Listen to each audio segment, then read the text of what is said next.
नमस्कार। आज की वीडियो में मैं आपके लिए ये वाली कॉलर लेकर आई हूँ। शर्ट कॉलर है। इसको आप कोट सेट पे भी बना सकते हो और आगे से हम बटन वाला बनाएंगे। तो सिर्फ ये एक ट्यूटोरियल है, ये एक रफ कपड़े के ऊपर मैंने आपको सिखाने के लिए बनाया हुआ है। तो यहाँ पर हमने कपड़े को इस तरीके से लेना है। ये फ्रंट पार्ट है। फ्रंट पार्ट का जो आगे वाला हमने बटन पट्टी बनानी है ना, उसके लिए 2 इंच मैंने एक्स्ट्रा लिया हुआ है। ठीक है, आगे की साइड पे 2 इंच एक्स्ट्रा लेना है और 2 इंच जो एक्स्ट्रा लिया है उससे आगे हमने शोल्डर वगैरह के लिए निशान लगाने हैं।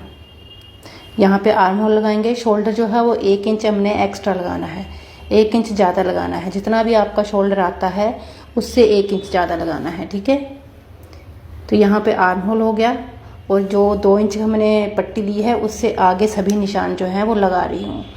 यहाँ पे आधा से पौना इंच हमने शोल्डर डाउन करना है और जो 2 इंच की पट्टी है उससे आगे हमने गले के लिए भी निशान लगाया है। अब हमने बैक पार्ट के लिए भी कटिंग करनी है साथ साथ। तो बैक पार्ट जो होता है वो 1 इंच हमारा एक्स्ट्रा होता है फ्रंट पार्ट के। तो कॉलर वाले गले में ये ज़रूर करना है, 1 इंच हमने बैक पार्ट को बढ़ा कर रखना है। तो बैक पार्ट पे 1 इंच हमने निशान लगाया है, 1 इंच का। और जो हमने फ्रंट पार्ट के लिए 2 इंच की एक्स्ट्रा पट्टी करी थी ना, उसको ऐसे फोल्ड कर दिया है अंदर की साइड को और बिल्कुल बराबर करके बैक और फ्रंट रखना है। सिर्फ बैक पार्ट का जो 1 इंच ऊपर हमने एक्स्ट्रा रखा है, बाकी पूरे निशान वैसे ही होंगे। अब बैक पार्ट में हमने 1 इंच की डीपनेस लगानी है। ठीक है, तो ये इसको कट कर देते हैं और बैक पार्ट को हटा देते हैं। ठीक है, तो ऐसे कटिंग हो गया। अब हमारे पास सिर्फ फ्रंट पार्ट का काम है। तो बैक पार्ट हमने हटा दिया है और फ्रंट पार्ट की एक्स्ट्रा कटिंग हम कर लेते हैं। तो अब हमने जो फोल्ड की हुई पट्टी है उसको भी निकाल लेंगे और इसको सेंटर से भी कट कर देंगे। आप जो ओपन साइड होती है ना, जब कुर्ती कटिंग करते हैं, डबल फोल्ड करके रखते हैं, तो ओपन साइड से भी इसको रख सकते हैं, क्योंकि आगे का कटिंग होना ही है तो ओपन साइड से भी रख सकते हैं। तो यहाँ पर मैंने जो 3 इंच की चौड़ाई लगाई है और 3.5 इंच का डीप रखा है। एक बॉक्स तैयार कर लेंगे और 3.5 इंच वाला जो निशान है वो हमने आगे जो 2 इंच वाली पट्टी है वहां तक लेके गए हैं। वहां वाली पट्टी को सीधा ही रखना है, गोलाई नहीं लगानी है। तो इसको इस तरीके से कटिंग कर लेना है और इस पट्टी को यहाँ पे जुड़ी हुई है तो इसको हम यहाँ से कटिंग कर लेते हैं। अब इन दोनों को, जो पट्टी है हमारी, जो बटन पट्टी है, उसको हमने तैयार करना है। तो ये हमारी उल्टी साइड है, दोनों साइड पे मैंने निशान लगा लिए हैं। अब इसको इस तरीके से पट्टी को हमने पलटना है। तो इसके लिए मैं पहले पेपर पेस्टिंग लगाऊंगी पट्टी के ऊपर। तो उल्टी साइड पे मैंने पेस्टिंग लगाई है और हल्का हल्का सा आधा इंच के करीब यहाँ पर फोल्ड किया है। तो इसके ऊपर हमने जो बटन पट्टी है इसके ऊपर हमने कॉलर नहीं लगानी है, तो ऊपर हमें फिनिशिंग देनी है। तो उसके लिए हमने पट्टी को इस तरीके से सीधी साइड के लिए मोड़ा है। जो एक्स्ट्रा है 2 इंच की पट्टी, उसी को मोड़ना है सिर्फ। ठीक है, तो 1 इंच की हमारी रह जाएगी। तो इसको सीधी साइड के लिए मोड़कर हमने ये वाली सिलाई लगानी है, फिर हम इसको सीधा कर लेंगे तो यहाँ पर फिनिशिंग आ जाएगी। तो दूसरी वाली साइड में भी हम इसी तरीके से कर लेंगे।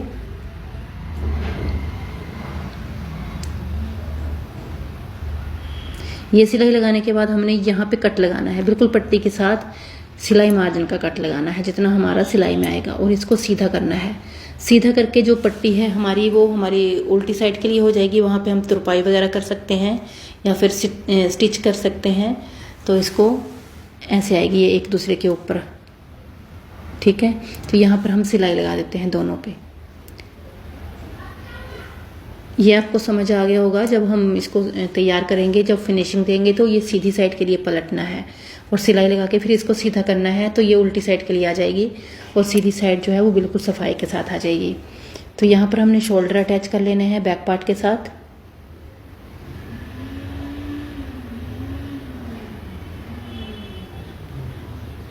शोल्डर अटैच कर लिए हैं। अब हमने दोनों पल्लों को इस तरीके से पकड़ना है और ऐसे रखना है, थोड़ा सा फैला कर रखना है नाप के लिए। तो हमने जो बटन पट्टी है उससे आगे से नाप लेना है। ठीक है, इस तरीके से मेजर करेंगे इसको। तो ये 9 इंच के आगे 2 पॉइंट है। ठीक है, फिर से एक बार मेजर कर लेते हैं। पूरा 9 इंच है, 9 इंच के आगे थोड़ा सा 1 या 2 पॉइंट ज़्यादा है। ठीक है, तो अब हमने पेपर पेस्टिंग का एक पीस लिया है जिसकी जो ये चौड़ाई है वो 10 इंच है और लंबाई 5 इंच है। चौड़ाई जो 10 इंच मैंने बताया वो डबल फोल्ड में है, ठीक है। तो अब ये खुला हुआ पार्ट जो है वो मेरी तरफ है, इस तरफ है। मशीन की साइड जो है वो बंद साइड है, बंद पार्ट है। तो इसको हमने इस तरीके से रखना है और 3 इंच का एक यहाँ पर मैंने निशान लगाया है। 3 इंच ऊपर एक बिल्कुल सीधा निशान लगा लेना है। तो ये जो कॉलर होती है ऊपर से हमारी चौड़ी होती है साइडों से, तो जो ओपन वाली साइड है वहां पे 4 इंच पे निशान लगाया है मैंने। यहाँ पर हमने 9 इंच से 1 पॉइंट ज़्यादा लगाया है जो हमारे कॉलर का नाप है, ठीक है, बंद साइड से खुली साइड की तरफ को। और इस निशान को हम ऊपर सीधा सीधा मिला देंगे। ये 9 इंच का है। अब सीधा सीधा मिलाने के बाद हमने ऊपर 1 इंच ऊपर बढ़ाया हुआ है और 1 इंच बाहर की साइड लिया है। जैसे 9 इंच था ना, तो जो ऊपर की साइड मैंने लगाया है 1 इंच का निशान, वो बाहर 10 इंच तक का है, ठीक है। तो ये तिरछा आ जाएगा थोड़ा सा। और यहाँ पे बंद साइड है, बंद साइड पे हमने 3 इंच से नीचे आधा इंच लिया है और यहाँ पे ओपन साइड से इस तरफ आधा इंच लिया है, एक आधा इंच नीचे और एक साइड से ऊपर। तो आप ध्यान से देख लीजिए, यहाँ पे कुछ समझ ना आया हो तो आप कमेंट करके पूछ सकते हैं। तो इस तरीके से इसको शेप लगा देनी है ऐसे। और ये हमारी कॉलर तैयार है, इसको हम कट कर देंगे।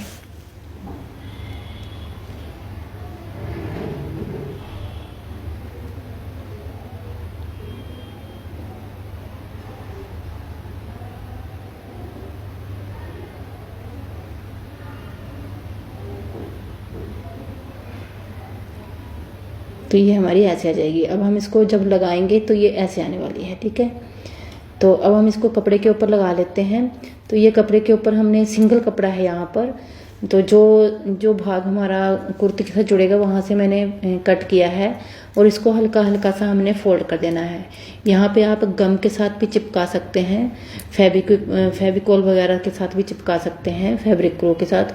तो ये जो सिलाई है वो एक ही आएगी फिर जब हम अटैच करेंगे वो वाली। तो अभी हमने एक रफ सिलाई लगा दी है यहाँ पर। अब हम एक और कपड़े का पीस लेंगे सेम इसी के बराबर और इसको हमने अंदर की साइड सिलाई लगानी है, ठीक है, यहाँ पर। तो इस सिलाई को दूसरी साइड तक हमने कंप्लीट करना है। बिल्कुल बुकरम के साथ साथ सिलाई लगानी है।